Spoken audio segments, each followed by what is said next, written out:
تو اس حدیث کے اندر تیسرا مہلک گناہ قتل کرنا ہے، اور اس جان کو قتل کرنا جس کو قتل کرنا اللہ تعالیٰ نے حرام قرار دے دیا ہے۔ اللہ تعالیٰ نے کسی معصوم جان کو قتل کرنے سے منع فرمایا ہے، وَلَا تَقْتُلُوا النَّفْسَ الَّتِي حَرَّمَ اللَّهُ إِلَّا بِالْحَقِّ، اور تم اس جان کو قتل نہ کرنا جسے قتل کرنا اللہ نے حرام کر دیا ہے، مگر اس صورت میں کہ اس کا قتل کیا جانا برحق ہو۔ اور کسی کا قتل کیا جانا برحق اس وقت ہوتا ہے جب وہ قصداً کسی مومن کو قتل کرے، یا شادی شدہ ہو اور بدکاری کرے، یا وہ دین اسلام سے مرتد ہو جائے، جیسا کہ رسول اکرم صلی اللہ علیہ وسلم کی حدیث صحیح بخاری اور صحیح مسلم کے اندر ہے۔ آپ صلی اللہ علیہ وسلم نے فرمایا، کسی ایسے مسلمان کا خون حلال نہیں جو یہ گواہی دیتا ہو کہ اللہ کے سوا کوئی معبود برحق نہیں اور میں اللہ کا رسول ہوں، مگر تین میں سے ایک کے ساتھ: شادی شدہ زانی، جان کے بدلے جان، اور دین اسلام کو چھوڑنے اور مسلمانوں کی جماعت سے الگ ہونے والا۔ اور جو کسی انسان کو قتل کرتا ہے جان بوجھ کر، تو اس کی سزا اللہ تبارک و تعالی نے قرآن مجید کے اندر بیان فرمائی ہے۔ سورہ نساء کے اندر اللہ تبارک و تعالی نے فرمایا،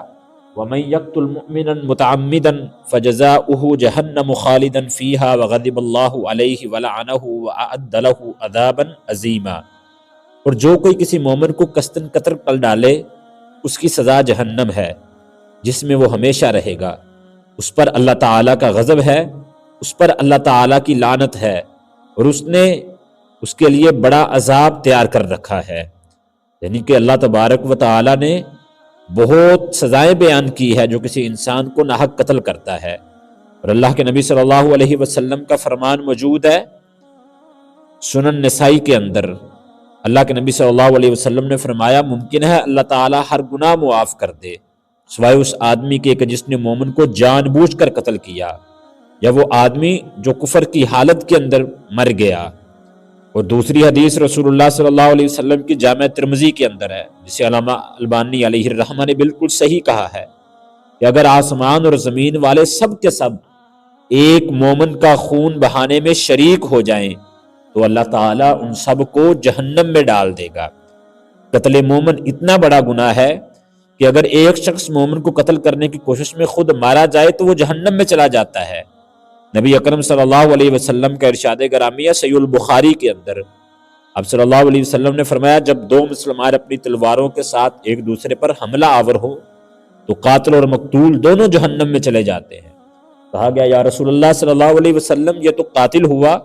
مقتول کیوں جہنم میں جاتا ہے؟ تو آپ صلی اللہ علیہ وسلم نے فرمایا، کیونکہ وہ اپنی ساتھی کو قتل کرنے کی کوشش کر رہا تھا۔ میرے محترم بھائیوں، قتل تو یہود و نصارہ میں سے بھی کسی ایسے شخص کا ہو جس کو اسلامی مملکت میں جان و مال کے تحفظ کی ضمانت دی گئی ہو،